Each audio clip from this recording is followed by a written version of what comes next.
Uh, we just met, which is funny because we have so much in common. And go ahead and take me back to a little bit about your past as far as going into the military and Sure. how you came to Love Valley. And Sure. first off, your name. Yeah, my name is Randy Hornbeck. I'm originally from Indiana, central Indiana, right outside of Indianapolis. Grew up in the 50s, 60s. Uh, Politically involved, in high school. John F. Kennedy Democrat. The 1968 presidential campaign, I was involved to some degree as a youth. Bobby Kennedy, went to hear Bobby Kennedy on a couple of occasions. But growing up in Indiana, in the 60s, we, like a lot of youth at that time, we were introduced to drugs. Growing up, I would watch a lot of war movies. I watched Combat, the TV show. Yeah. And at night, watched the news with my dad, Walter Cronkite, and at the ticker tape thing at the bottom of the news, talking about Vietnam and the casualties and the deaths. And as I grew up, learning and hearing about the Vietnam War, and watching war movies, World War II movies. My dad was a World War II veteran, in the Pacific Campaign, Philippines, various other locations in the South Pacific. He came home married. My mom was pregnant with me. He gets called back to Korea. So I have a strong military tie there.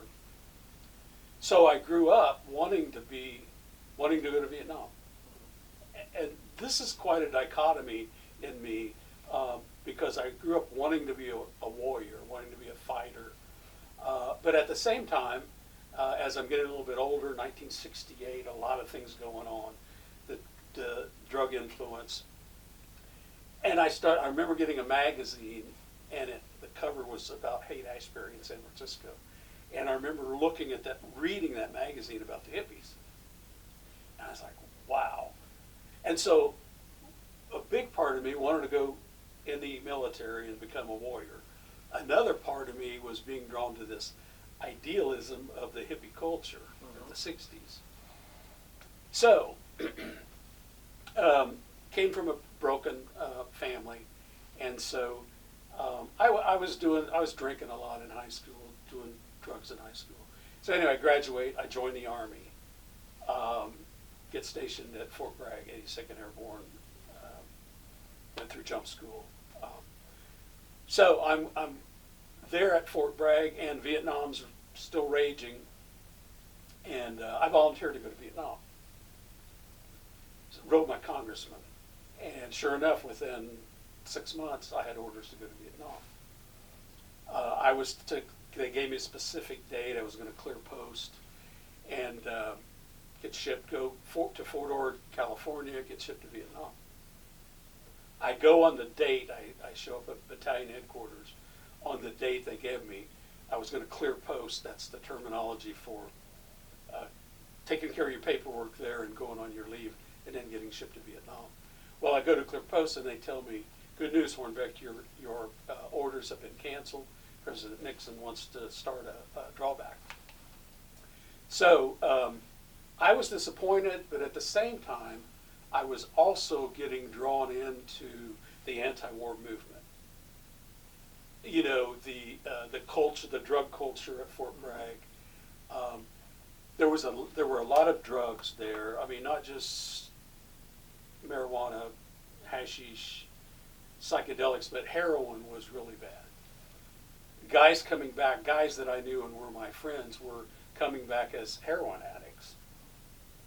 There were 6 of us that rented a house off post. Well, actually, we rented a trailer before that, and I started getting all my stuff was getting ripped off. We moved to a house, and before I knew it, the 6 of us there, the other 5 were shooting up heroin. They're heroin addicts. I was really terrified of becoming a heroin addict. Even though I didn't resist lower. Well, you could see what the effect was. The effect was totally different. Yeah. And so I did not want to get involved with the heroin. So about that time, one of my friends, Ron Russo, he was one of my sergeants. He was a little bit older than me, had rank. That when I got there, I was a PFC E3, and Ron was an E5 or E6, and Ron had a car, and Ron was into smoking dope. He introduced me to psychedelics, and he introduced me to the Allman Brothers. And I remember growing up, my dad was into big bands, Frank Sinatra, Right. Count Basie. And I remember as a rebellious teenager hating to listen to that stuff. I love it now. Right. But I hated to listen to it because the Beatles. Well, yeah. I actually went to my friend's house to watch the Ed Sullivan Show. So different in styles. I knew my dad wouldn't let me watch it. Right. So I snuck over to my friend's. That was somewhat transformational as far as music styles. Until I got to Fort Bragg, and Ron Russo introduced me to the Allman Brothers, and I was like, wow. Yeah. I was like, wow. I thought the Beatles were a lowercase wow. Well, yeah. The Allman Brothers. It was a different style of music, but then they took blues and rock and what they call Southern rock and morphed it all together. And it was just something that I don't think any of us had ever really heard that style of blues rock combination. And not being a musician, but being, I guess, a connoisseur of fine, rock and roll music, I could hear something there like, this band's tight. These guys, yes. The rhythms that J-Mo and Butch came up with and the lead guitar work that Dwayne and Dickie were doing was just phenomenal. It was phenomenal. It was amazing. So I'm at Fort Bragg. The anti-war movement among the military was beginning to gain steam at Fort Bragg. There was a coffee house downtown in Fayetteville. At the time, I didn't know how integral that coffee house was to the anti-war movement. Looking back, it was very. I was there one time with a buddy, and off to the right of the stage, through a door comes Jane Fonda and sits down, and we start talking. She was there doing a rally. So here I am, a young guy that grew up wanting to go to war, wanting to be a warrior, being drawn to the idealism of the 60s hippie lifestyle, and Haight-Ashbury. And I'm just being, being torn apart inside. And so anyway, we're listening to the Allman Brothers. We listened to other things too, but the Allman Brothers was, it was always the first choice. So then Ron tells us there's this rock festival going to happen in July 1970. So we came. We drove up. I remember getting here late that night. I think it was the night before the first the event started, and driving up 115, and as we turned off 115, all of a sudden there was a lot of traffic.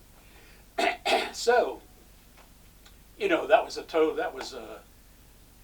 an eye-opening experience coming from the military. They were surprised too, because they were only expecting a few thousand people to show up, maybe 5,000.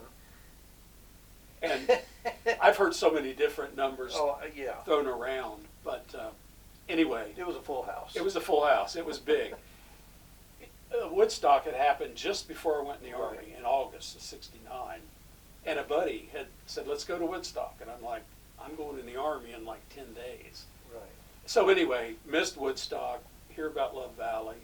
And it was great. I mean, a couple of the other bands I'd heard of, but the Allman Brothers was the reason we came. Right. So we go back, Fort Bragg, and life goes on. But just really being, starting to be drawn in more into the hippie type lifestyle. And so we started coming up to Love Valley from Fort Bragg on the weekends. And I first time we came up, we came into town, and you walk to the end of the town on the left. I think it became a bar later, but it was actually unoccupied at the time. And I don't know how Ron knew this, but the band Flood was practicing. Right. And so first time back after the Love Valley Rock Festival, we go in there and Flood is practicing, and we're like, wow. And we're taking some chemicals and loved the weekend experience. We stayed at the Rancho. I think they called it the Junior Rancho. Right off the rodeo arena. And came back weekend after weekend after weekend, started to get to know some people. John and Rosie Flint. Right. Alan Williams was, I think he was kind of maybe the one that rented the place or set up the deal with Andy for us to be there. And on the weekends, there would be young people from all over coming in and crashing everywhere. One bathroom, 2 bedrooms, but a bunkhouse.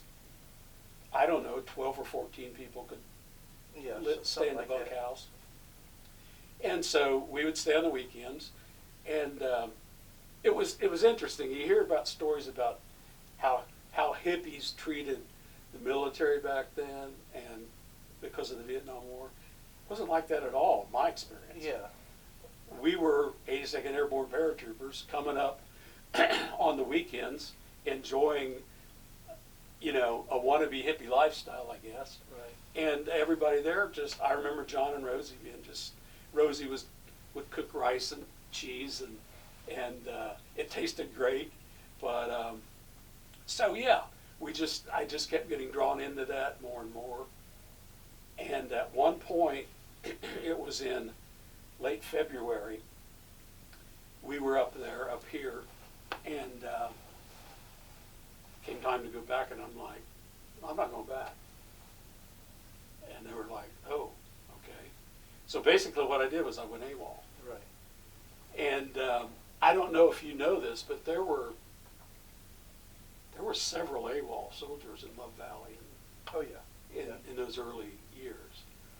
I think I was one of the first ones that actually made the decision to stay and make that very bad decision to go AWOL. But that was in last weekend of February 1971. So within that, I was there 86 days because my military records show that. And during that period, live at the Fillmore East. So let me back up. I mean, Dickie and Butch Trucks, and I remember seeing Red Dog more than Butch. Yeah. In Love Valley, and of course that was just like, oh my goodness, we're kind of rubbing shoulders with the Allman Brothers Band, and it was I guess by then I was 20. Yeah, I turned 20, April 2nd, 1971. And unbeknownst to me, but it was not planned for me, a couple of the gals had made a birthday cake for me at the Rancho, and here comes Dickie with his guitar and the band Flood, and they start setting up, and they jammed for hours that night on my 20th birthday. Oh wow. Yeah, and so shortly after then, and the time, the sequence of events may be off, but about that same time period, Live at the Fillmore East was recorded. So some of the folks at the Rancho said, we're hitchhiking up to New York. Yeah, Pam Simon went up to that one. I wouldn't have remembered that, but I watched your interview of her. And yeah, so because I was AWOL, and an event had just precipitated before that, let me backtrack a minute. One evening, we're at the Rancho, and somebody runs back to the bunkhouse where I was and said, Randy, the cops are here. So it was the FBI, Statesville Police Department, Iredell County Sheriff's Department, and surrounded the Rancho. Oh, wow. And they were looking for me, but they weren't really looking for me. The University of Wisconsin in 1970, Madison campus in Madison, Wisconsin, had been bombed. It was not by the weathermen, it was by an offshoot radical group. And there was one of the guys that was on the loose named Leo Burt. His picture had been posted at the Statesville post office. Somebody saw the picture and they thought there was a really strong resemblance. And at the time, there was a resemblance. So the FBI's at the Rancho, they're coming through, they've got a photo and they're looking at everybody in the Rancho, and they picked me out and said, "Come with me, what's your name?" And I told them, asked for an ID. I said, "I don't have an ID," which I didn't. I didn't carry an ID then. I may well, but I thought, boy, this is it. So they load me up, they handcuffed me, loaded me in the police car. We drove out of Love Valley up to the Baptist church, all the way out Love Valley. I don't remember the road. Pull in the parking lot, and they set up lights similar to these lights you've got. It was dark late at night. And on the trunk of the vehicle, they fingerprinted me. Set me back in the car. They talked, let me out, took me out of the handcuffs, and said, "Well, two things. You're 2 inches too short, and your fingerprints don't match. You're not the guy we're looking for." And their whole demeanor changed and said, "So what are you doing?" I said, "Well, I'm out of the Army looking for work," and da-da-da-da-da. Of course, it wasn't totally the truth. So they take me back to the Rancho. Within a few days, everybody's wanting to go to New York to the Fillmore East to see the Allman Brothers. We didn't know. Well, maybe some of the people knew it was going to be recorded. I certainly didn't know, and I don't think anybody knew how that was going to turn out. Oh, yeah, that it was going to be such a historical event. It was, I mean, like the best live album ever for rock and roll music. And not long after Dwayne was killed. And so. Yes. So I was a little paranoid just because of my experience with the law enforcement. And I figured any day they're going to come back. Because I gave them my real name, but I didn't have an ID. But they didn't come. Friends go to New York, come back with great stories about how they stayed at the hotels, rooms with the Allman Brothers. And anyway, I think it was April 17th. The Allman Brothers were playing at the Park Center in Charlotte. I think that was the name of it then. The name has been changed now. But I said to one of the guys, "Hey," I was feeling a little frisky because they hadn't come back and got me yet. And I said, "Hey, let's go down to Charlotte." So we hitchhiked from Love Valley down to Charlotte. Didn't have any money. We're out in front of the venue panhandling, trying to get some change to get in the concert. Now, was this the outdoor? No, it was indoor. Indoor one, okay. So we're out in front of the Park Center down in Charlotte trying to get some money to get in the concert. I hear my name and I look, and it's one of the young gals from Love Valley named Lynn. She says, come on.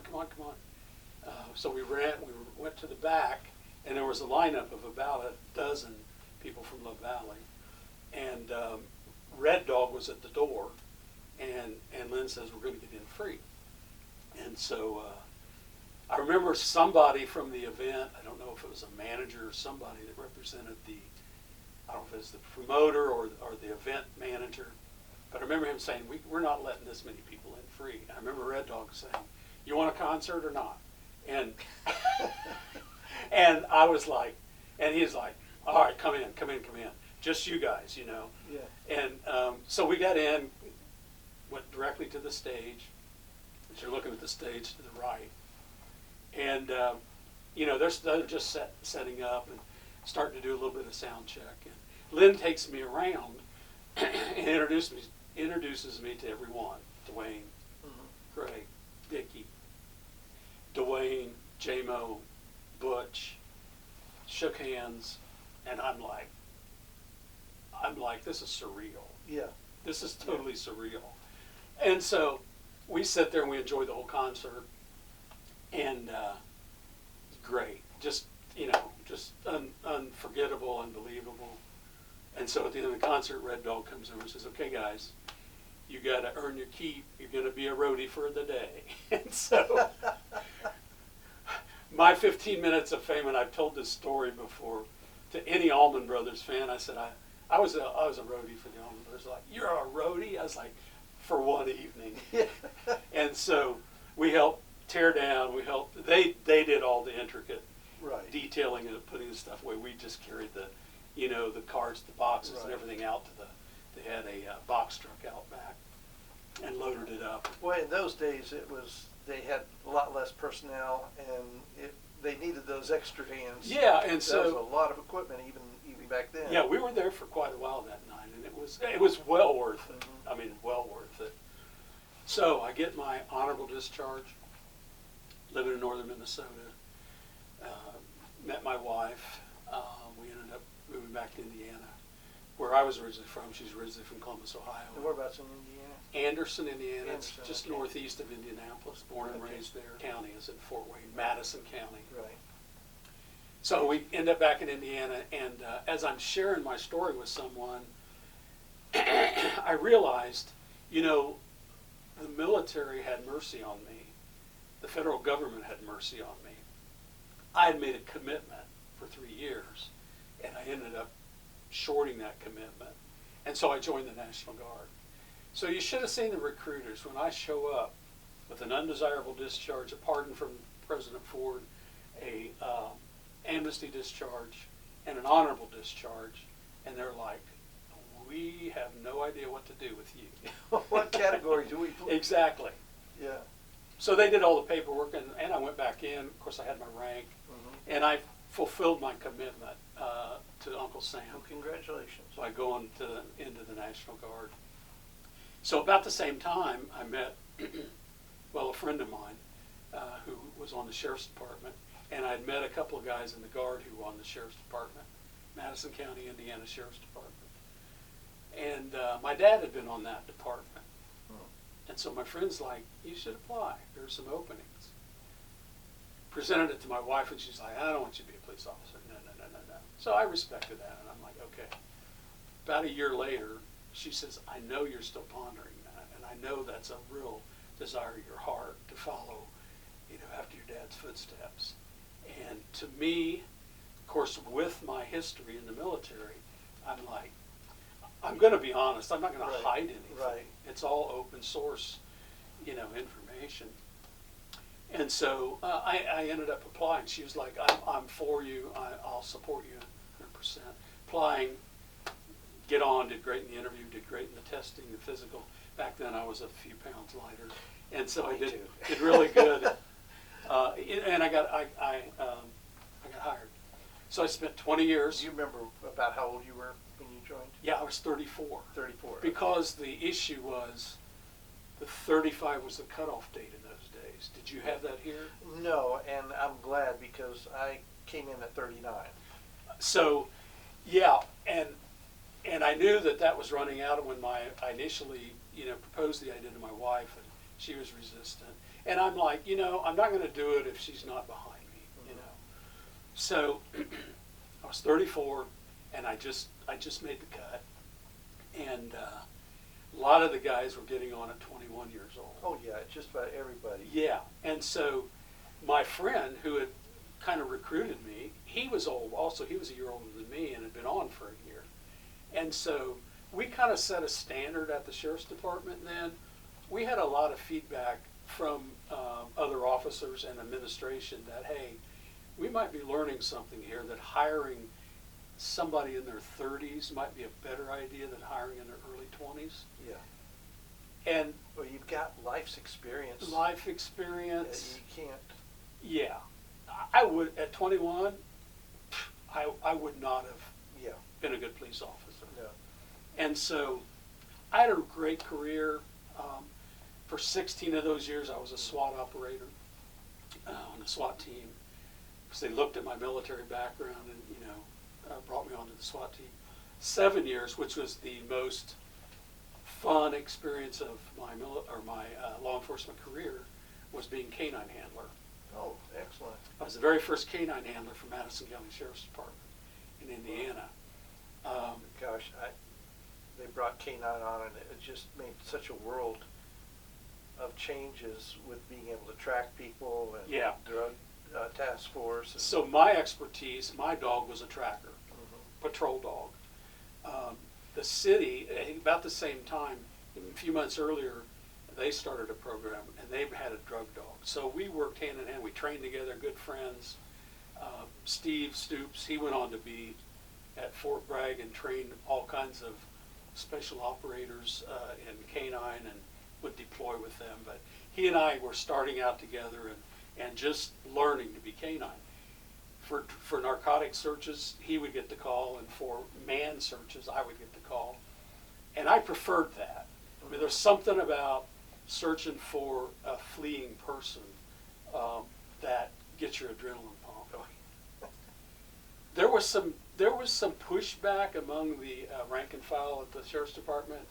They were like, well, we could hire another guy or two with the money it's going to cost for a dog. But what happened was, just about a year into our program, a deputy sheriff in the county to the east of us was shot in the chest, fell to the ground. The shooter ran back and sold his police car, ran over him. He survived the gunshot. He didn't have his vest on. That was before it was mandatory. Didn't have his vest on. Tony Huffman's his name, and he's paralyzed from the breastbone down. Got run over by his own police car and fled into our county. So my shift was 8 p.m. to 4 a.m. Kim woke me up, my wife woke me up and said, hey, dispatch is on the phone, they need you right away. So I didn't even put my uniform on, my jeans, my gun belt, threw on my vest, grabbed my dog out of the kennel.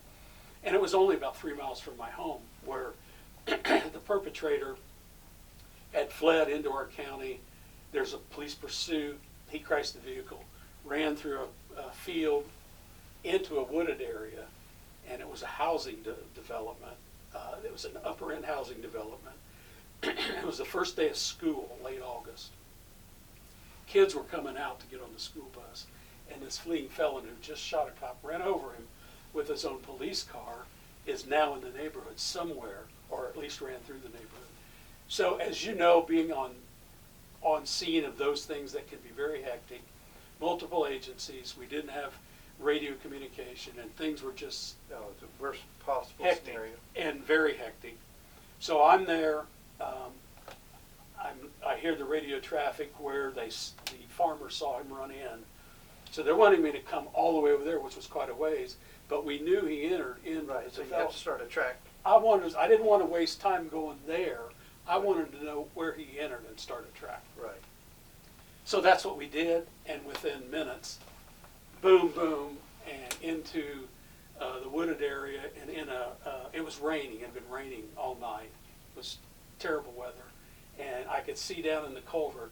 I could see a young man with no shirt, barefooted and shorts, and he gets up to run, and I give the command, and he didn't stop. I let the dog go. So I'd say all that to say, the pushback from having a canine unit was no longer an issue. Yeah. When my dog found Yeah. a guy that shot a police officer, and that got a lot of press. And from that, our career as a canine team just built upon that experience. Mm-hmm. Later, my dog located an 8-year-old boy with Down syndrome. He had been lost for several hours in mature cornfields in northern part of the county. Fire department had been out there looking, and It's one of those things you want to be 3 feet from them and not see them. yeah. And so, and again, on searches, I watch the news and people say, we searched that area, but they dumped the body. No, I've been on so many searches. Human beings miss things. Yes. And, you have to just deal with that reality. Anyway, within, my lieutenant went back and checked the log, and within, I think it was 12 minutes that I signed, on the scene, 10:23, my dog had located the boy. And so I was tentative because my dog's a patrol dog. He's a bite dog, apprehension dog, bad guys. He goes after bad guys. He had never had what I would call a passive search. And so we're going into the cornfield, and boom, boom, boom, and he's leading me, and I could tell by his change of behavior that he's on to something, because he was getting hypersensitive to everything. He's got a scent going. He's on the scent. He's in the scent cone, whatever cone there was, and I'm getting real nervous, and I'm starting to pull him in because I didn't want the kid to get bit. Right. And man, I was so proud of that dog. Horace was his name. He just started wagging his tail and went right up to the little boy and just started licking him all over the face. The boy's crying. He's got mud, tear stains coming down his face, and again, there was never any pushback after those experiences. Yeah. And in between those, guys, drug dealers, I mean, hot, top felony, be on the lookouts, bolos for these guys. I could go on and on about the apprehensions we had. Because in those early days, I'd get called out of the county to other locations to do searches. If you were unique because you had a dog. And nowadays, and we had gotten publicity, we'd gotten press for the I'll catches. say that much.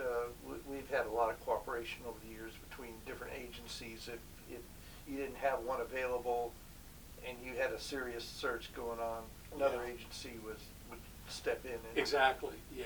I got involved with our organization. My friend I had mentioned, Steve Stoops, he started an organization that became national, Dogs Against Drugs / Dogs Against Crime. And of course they gave my dog an award for that. But then I got involved with helping with training and setting up training events throughout the country. We did a lot in Sevierville, Tennessee PD. They were really in the forefront back then of canines, and they would sponsor a lot of canine training. So, yeah, I did that for 7 years. So that leads to my life after law enforcement. Steve retired about the same time I did. Actually, he retired just before me, and he calls me. 9/11 has happened, and I started in '85. I wanted to at least get 20 years in to get a full pension. Right. So that would take me to 2005. And 9/11 happens, September 11th, 2001, and we bomb Afghanistan. Well, one of the guys I knew in my early canine days, Ken Lickliner, had started a business. He had been an Air Force premier canine handler. He started his own business. He's got a business in Indiana. He's got a kennel in California. He's got a kennel in Germany. He's top notch, best of the best when it comes to canine training. Anyway, 9/11 happens. U.S. military's in Afghanistan. And the U.S. government stands up a protection detail, wants a protection detail, because Karzai had been set in as president of Afghanistan at the time. Well, my friend Ken, who's good friends with Steve, got a contract to stand up a team of 6 dogs and 6 handlers to be with a private security protection team. The big name in those days was Blackwater, Right. who was from here in North Carolina. Right. This was a different company. It wasn't Blackwater. So they give me a call. Hey, you've got experience. We want to train you up on a bomb dog, and we want you to go to Afghanistan. I'm like, well, I don't have my 20 years in yet. Let me go to the sheriff. The sheriff said, oh, this is the chance of a lifetime. Yeah, I'll give you a leave of absence. Going in, it was going to be 6 months detail. And then he retracted that and saying, I don't want to set a precedent. And you couldn't beat what they offered and paid back then either. Oh, that's a whole different story. But I thought the better side of wisdom for me is not to retire and cut short my retirement for a really good paying job that might only last 6 months. Right. And then I'm, Yeah. So I decided to stay, and I said, Ken, if this war develops, and this was before Iraq, and I said, if you still have contracts in Afghanistan, when I retire in November of '05, I will yes, I'll do it. I want to do it. So they did that contract. Ken's business grows, we go into Iraq, and he gets contracted in Basra, Iraq for anywhere from 7 to 9 dog teams. So by the summer of 2005, I'm on the phone with them, and they're saying, hey, we'll hold a spot for you as soon as you retire. So I retired in November of 05, and I went through some training. I'd already been a dog handler, been through a whole lot of training, handling a patrol dog. But honestly, if you handle a patrol dog, you can handle a bomb dog, you can handle a narcotics dog. It's all the same. It's a game for them. It's just a little bit of difference in how they train. You direct them a little different. As a bomb dog handler, your approach is a lot different. Oh yeah, because than a narcotics. Instead of getting excited, they stop and pause. And in the early days, it was an aggressive indication. Yeah. You can't do that with the bomb. Bomb, no. Well, Ken Licklider was a premier trainer, and he said, well, if we do the passive indication for narcotics, why don't we do that with bombs? And he really was the one that switched that over to the bombs. So I became a bomb dog handler. We were contracted to the U.S. State Department, so I had to go through a whole background check for my security clearance. And I thought, I went AWOL.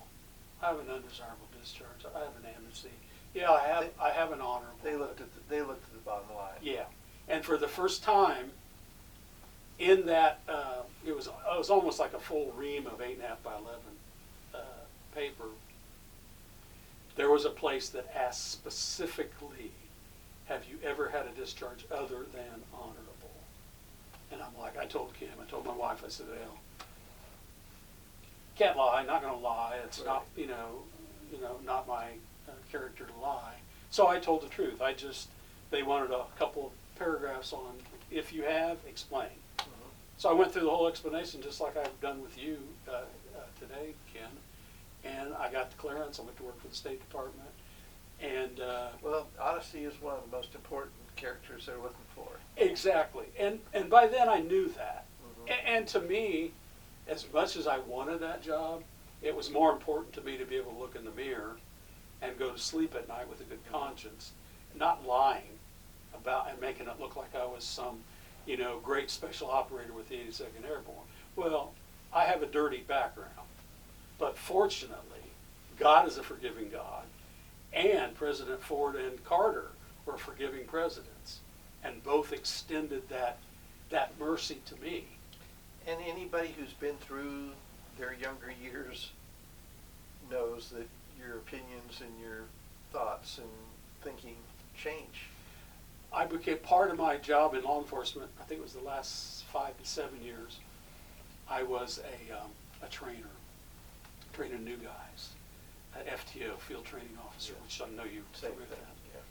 Yeah. And one of the things I would always stress to these guys, when you're dealing with youth, consider there's a difference between the letter of the law. Well, when you're dealing with anybody, but primarily youth, there's a difference between the letter of the law and the spirit of the law. And consider this young man or young woman. Are they making youthful indiscretions that if you charge them with a felony or maybe even an upper class misdemeanor, it could affect them? Or are they involved in some youthful indiscretion that they're going to grow out of? Do they have a criminal heart and character already developed that they really do need to go through the system? Right. So I would always stress that to people, and I think that's wisdom with a law enforcement officer. So which you don't have when you're 21 years old. No, you don't. You don't. So, yeah, brings me up to I spent 4 years rotating in and out of Iraq. I did one short gig in Kuwait. My wife was able to come over and be with me in Kuwait. And worked for the State Department. And our primary duties were, it was a security detail, private security for U.S. diplomats. Our company did protection for Senator Barack Obama. We did protection for John McCain, Susan Collins. So Triple Canopy is the name of the company I worked for. Blackwater was one of our competitors. When Blackwater got into some trouble in Baghdad, they got kicked out of Iraq. changed their name. And, well, here's what happened. Most people don't know this. Okay. Triple Canopy took over their contract in Iraq. Okay. And it was an 800-man. We had to stand up 800 men. We didn't have 800 men. So the Blackwater guys changed T-shirts. I see. Okay. The top echelon, they're gone. They're gone. Okay. Triple Canopy brings in their top management and then merged with those of us that were already a part of Triple Canopy. And so my last rotation, I think I started to mention this, 4 years rotating in and out. The State Department mandated only a 3-month rotation on the ground. As you probably remember, U.S. military, they were doing 12 to 13 to 15 or 16 months before they're coming home. And I'm like, you can't expect a young person to hold up to that much, that long of a period in a war zone without having some Effects. serious effects. So, and we're seeing even today Oh, yeah. the suicide rates. Yeah. Anyway, I worked for Triple Canopy, did that for 4 years, rotated in and out, 3 months over, 1 month back. It was a great schedule. You know, my wife was very, very patient with that, and it was harder on her probably than me. Mm-hmm. But the 30 days back, as you mentioned, it was really good pay. So we did some travel. We were able to do things that we normally would not have been able to do. And no matter where you fall on the whole Iraq war, and my attitude toward that war has changed since I was there, but protecting State Department diplomats wherever they are in harm's way, I think is a good, noble job. Mm-hmm. Whether you agree with the politics of the government in the White House at the time and the motive for going, that's a whole different story. Mm-hmm. But as a professional, as you know, being a police officer, you do your job. Mm-hmm. And having worked a few details with Secret Service, you're dying to ask them, what do they think of this president or this president? But they're professional. They can't. No. Yeah. They can't have an opinion. They don't, and they're very professional about it. And so, did that for 4 years. When I first started that, we moved from Indiana back down here. So all these years, I'm telling my wife about Love Valley and the Brushy Mountain area here, and how much I loved it. I just loved this area. When I was at Fort Bragg, and we'd get a leave on the weekends, or we'd get to travel on the weekends, most of my buddies liked going to Myrtle Beach. I loved coming up to the mountains. I mean, I love the beach too. Right, but I mean, my heart was always in the mountains. Yeah. And so telling my wife, and so we started vacationing down here back in the, I think it was the early 90s, 90 or 91. And when we drove down, we were starting out up in Boone, we had Blowing Rock, and we came down to Wilkes for something, and I saw a newspaper. We had just missed Merle Fest. I'd never heard of Merle Fest. Oh, okay. But I knew of Doc Watson from when I was in the Valley. Right. And I had an old cassette of him and Merle that I used to listen to. And so heard about Merle Fest, and we're like, oh my goodness. And so started educating ourselves on Merle Fest, and I'm like, so eventually after about 5 or 6 years coming down from Merle Fest, we moved here.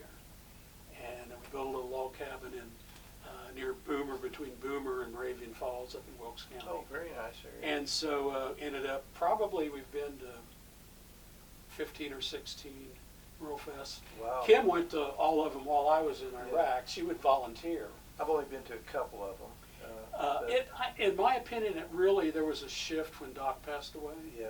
And going to Merle Fest and not being able to see Doc 3, 4, 6, 8, sometimes 10 times he pops up with all these different bands. I started to lose interest. I first met Doc right after I was hired as a news photographer here. They had Doc Watson Appreciation Day up in Union Grove, and so I got assigned to that. I had never heard of Doc Watson. So I get there, and it's maybe 200 people, flatbed pickup truck with him and Merle playing. And I was just totally blown away by their musical abilities, and Yeah. met them, and Merle and I were about the same age, so I got invited to their place up in Deep Gap. Rock, Deep Gap, yeah. And went up there, and also Willard Watson, who lived on Wildcat Road up there, became good friends. And I used to visit him quite a bit, and he told me years later, I was looking for property, and he told me about a guy that he just spoke to that was talking about putting up some property. So I ended up buying 10 acres of land up in Deep Gap just down the road from them. Wow. And ended up losing it in first marriage, but that's the way things go sometimes. Different story. That's a different interview. But if, the day that we closed on the property was the day that Merle was killed. Oh, wow. Died in a tractor accident. Yeah, he was already gone past, obviously, when we started coming down here, hence, Merle Fest. But, yeah, I remember being in Love Valley in those early days, 70, 71. You mentioned his name earlier. Old fella, had a farm right outside of Love Valley. I think the Mesas in it. Up Yeah. Gaither Duncan. Gaither Duncan. And I remember Gaither would come to the rancho every now and then with his bibs. Yeah. And he had, and there was a period where Dickie's dad was staying there. Harold, yeah. Harold. And I don't remember, one of the two of them seemed to me like they played the fiddle. Yeah. Do you recall that? Yeah, Would that have been Harold? Yeah. Yeah. Gaither, Dickie gave Gaither his first guitar. Wow. An old Kalamazoo, and that was Gaither's treasured possession in his little place down there. Of course, he was known for moonshine. My only experience with moonshine was at Gaither's. And it started out fine, but within no time, there was a huge fight among hippie friends in the driveway. Oh, and I'm like, I don't want any part of this moonshine. Yeah, it's. Yeah. Yeah. So, but anyway, to back up a little bit, mentioning Doc and Merle, and you mentioned Willard Watson. Yeah. I remember that name from the conventions north of Love Valley. Yeah. The Fiddlers Convention. Fiddlers Convention. Yeah. Was he a part of those? Yeah, he used to come to those. He had the only legal still that I know of Legal? in North Carolina. Really? He had run it for years, but he decided that he wanted to see if he couldn't set it up at the state fairs and things like that. So he applied for and got a permit to keep his still. And Could he sell from it though? No, okay. no. He didn't have that licensing. Just something to set up for that he could keep it without it being. Without the excisemen coming in. Yeah, and of course, whenever he was back home, he was known to run himself off a batch or so a year, you know. But basically, he just did it for demonstration purposes. At like go to Raleigh and set up the state fair. Yeah, my one experience looking back, and two of the guys from the rancho were. I mean, you never would have expected them to get in a fist fight, and it was because of the drunkenness from the moonshine. Yeah. And I'm like, so. yeah. I'm like, I don't see the point in it. And not that, but he didn't know where it was made or how it was made or what kind of other. It's kind of like fentanyl now. Yeah. The kind of drugs, kids or You don't know whoever what you're getting buy off street the drugs, street. you don't know what you're getting. Yeah. Like moonshine was the same. So, yeah, that was my one experience. But yeah, Gaither was unique. I mean, we're all young, early 20 hippies. Did he have his old Skeeter car? I don't remember that car, but I've seen a couple pictures of that. Yeah, it was cut down 50s, about a 53. Yeah. And the seats were taken out. It was just from the windshield back. It was stripped down into just a flatbed thing, and he had a chair bolted. Speaking of that, I remember you mentioned Dickie's guitar. I remember seeing a picture, and it had to be years. I've looked at a lot of the pictures you've taken over the years. I had little Chuck playing it there. Yeah, I was going to mention Chuck. Was that Little Chuck? That was little Chuck. I remember, in my mind, tell me if I'm wrong, I remember a Little Chuck and a psychedelic Chuck. Yeah, Psychedelic Joe. Joe. Yeah. Little Joe and Psychedelic Joe. Yeah. That was a long time ago. And then there was Big Chuck. Big Chuck. Big Chuck was, Who was the teepee builder? that was Chuck? Big Chuck. Okay, that's That what I was thought. with Pam Simon. So a little side note, when I was at Love Valley, and I had these really cheap Navy issued cotton bell bottoms. They weren't really denim like we have now. And I got a rip kind of right on the back of the right buttocks, and somebody said, hey, take them up to Pam, and she'll sew that up for you.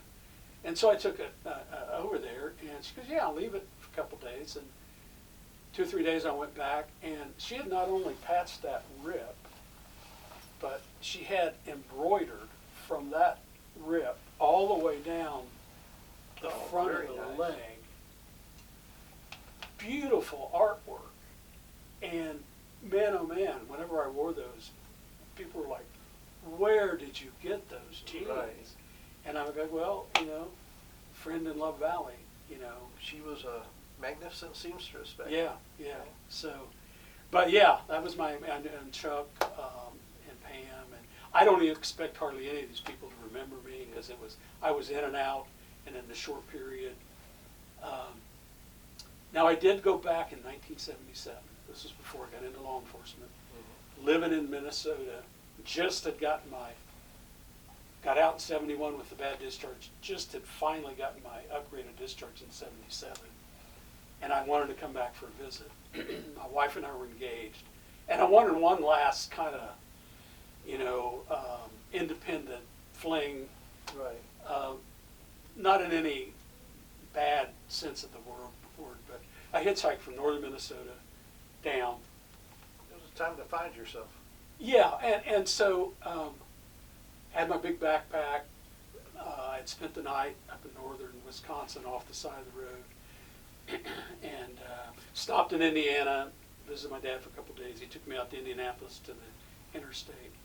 I got a ride from Indianapolis by a couple. Get this, they were on their honeymoon. They'd just gotten married.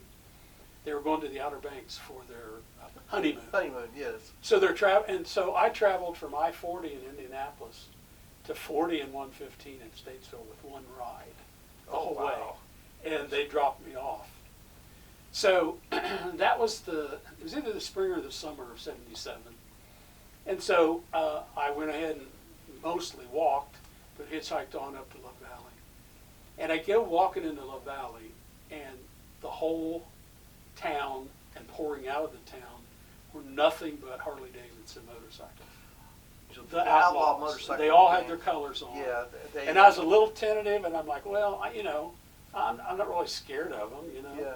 So I meandered my way through the crowd, and finally I just said to one, what's going on? He goes, well, one of our brothers was killed, and we just had his funeral. And I was like, oh, wow. So that must have been when Jim was killed. Yeah, I was going to ask you who that might have been if you know. He was, I believe he was killed in Nashville Oh, on okay. a motorcycle. Oh, is he from here? Well, they had, I forget now what year it was, they had 500 outlaws ride into the valley one day, and I was living at the Cowboy Palace in the apartment in the front of that at the time, which is the Is that first. the old hotel? No, that's Before. the first building you come to when you go from paved road to dirt road. Okay. Up there at the very beginning of the town.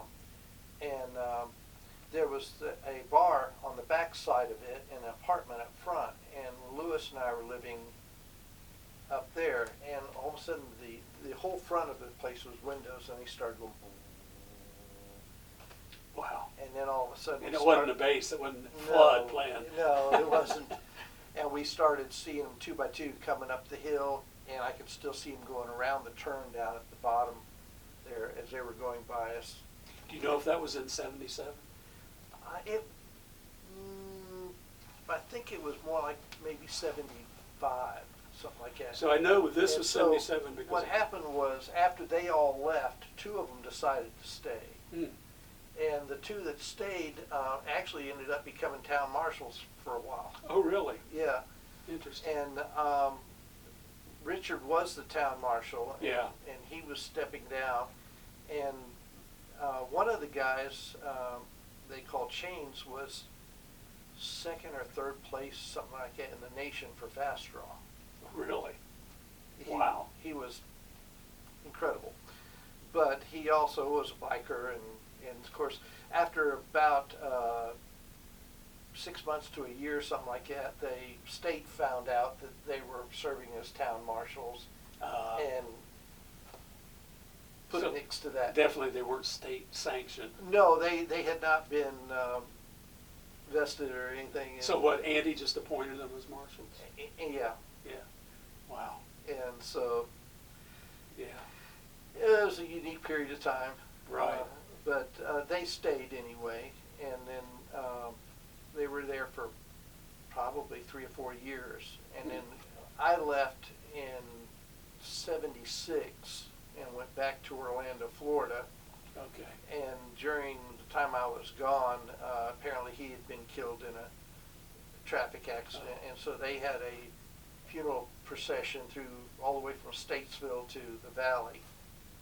And I was going to ask so that must have been- specifically. that must have been when you came up there, Right. because I had just gone back to Orlando. Oh, wow. So Yeah.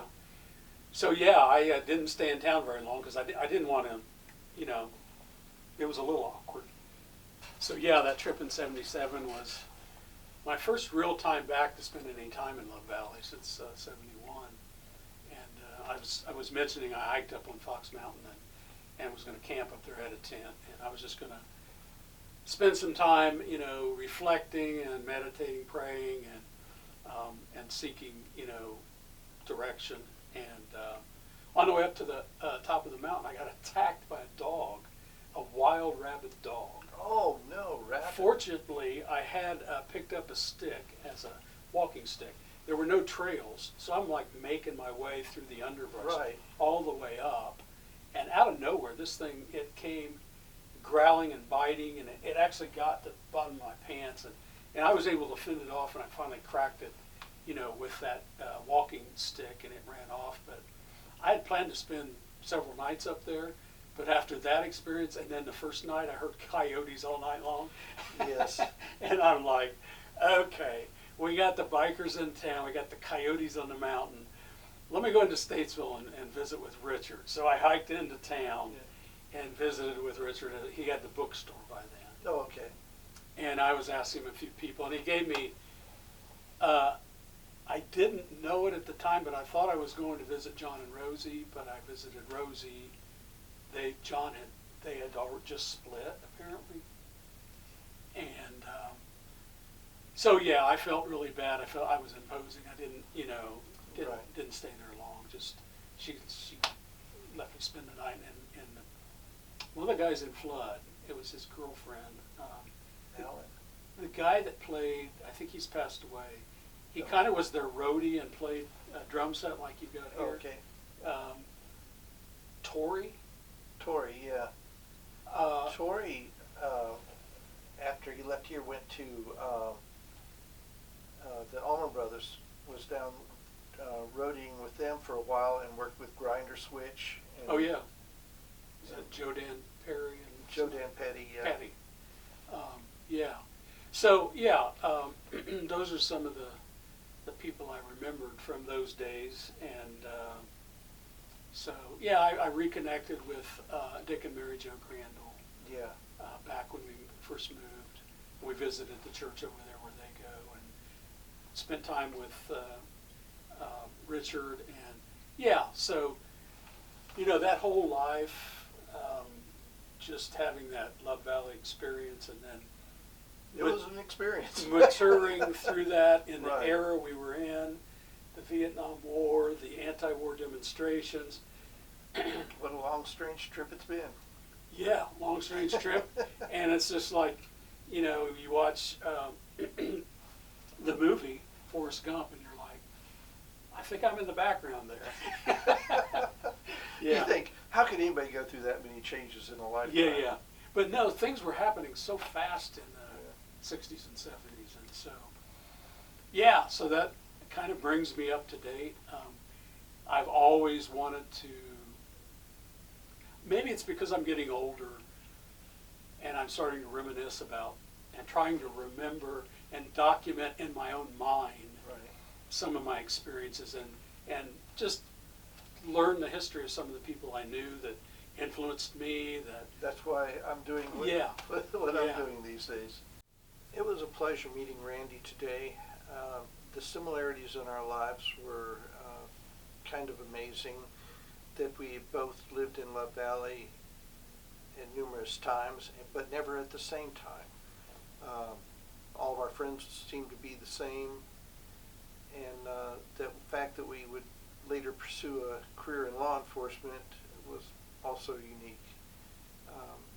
I know we will be lifelong friends from this point on, and I thank you all for joining us, and I hope you'll stay tuned for future interviews that I do with other unique members of the Love Valley community.